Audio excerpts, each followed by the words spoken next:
DorkLair. Welcome to another DorkLair action figure review. Today I'm taking a look at the Mythic Legions Cassia figure from the Wasteland wave that really just came out. This is the wave with both Kronnaw, Purrrplor tribute figures. Those are the Trapjaw and Panthor tributes. And then it's also got that big gray Cyclops there, the ogre-scale guy. So here's Cassia. She's an awesome figure. She actually, when I kind of looked at all of them, she kind of called to me as the one to pull out of the box first, mostly because I just don't have this figure type. I don't have this body.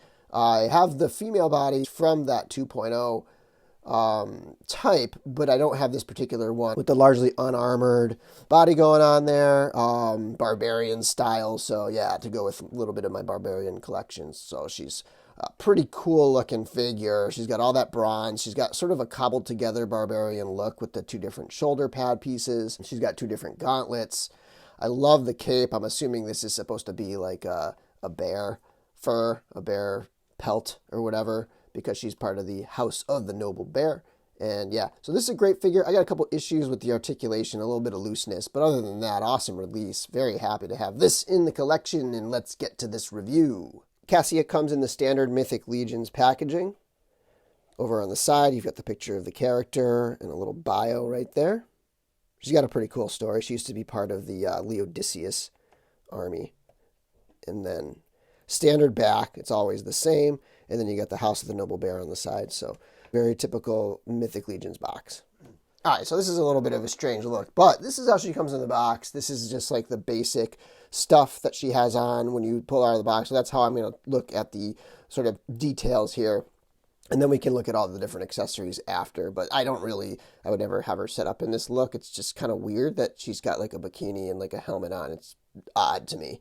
But once you get all the stuff on there, she looks really cool even with this helmet on, which is a fantastic helmet. Iron looking paint job on there is really nice. And then you have like the copper. It just really does look like you have this cross hammered on there over the top. It's really nicely done sculpt and paint job on that helmet. Chest armor is nicely sculpted. There's a little bit of weathering in there. You can see it has what looks like a leather strap connecting to the back of it.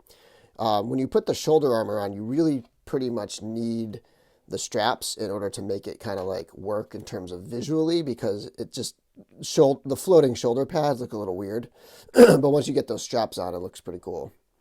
She's got this side. It's sort of like almost an elvish gauntlet on this side, and then over here she's got a very either like a knight's or maybe even a sort of a goblin's gauntlet on that side.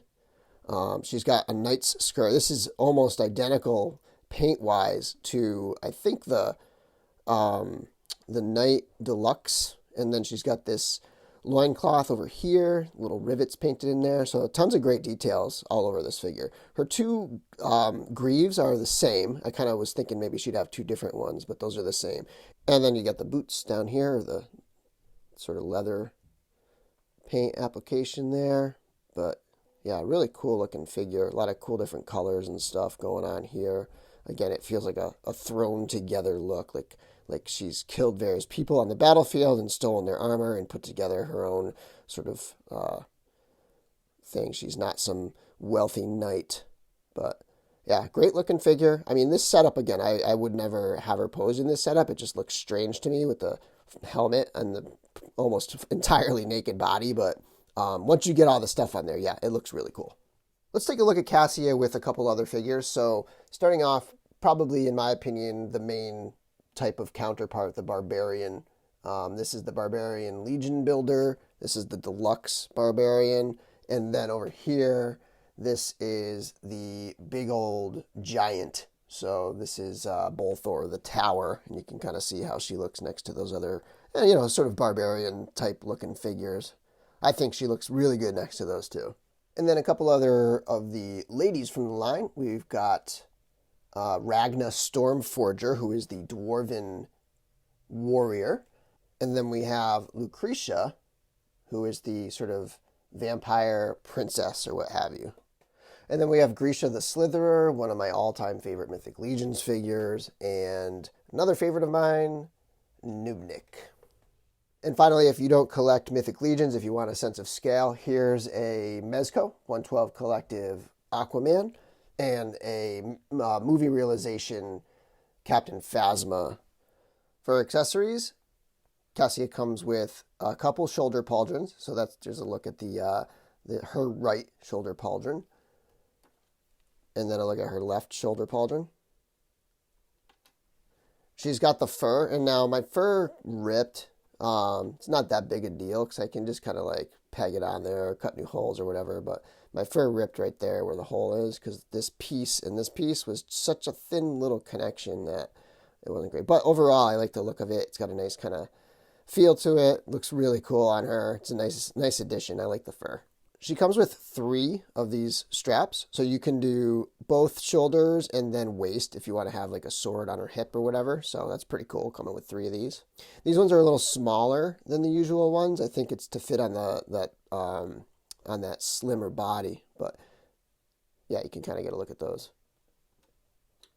Cassia comes with the second head sculpt, sort of a half helmeted version, continuing that bronzy kind of look there. This head sculpt has a couple attachments, so you can put this ponytail on the top here. And then she's got a pair of horns right here. So you can have the horns kind of down like this, or you could reverse them and have the horns pointed up. I feel like the horns are a bit large for a character this slim, but there's some options, and I'll show you that when I get done with her accessories. And she comes with 3 weapons. So first off, she has this axe.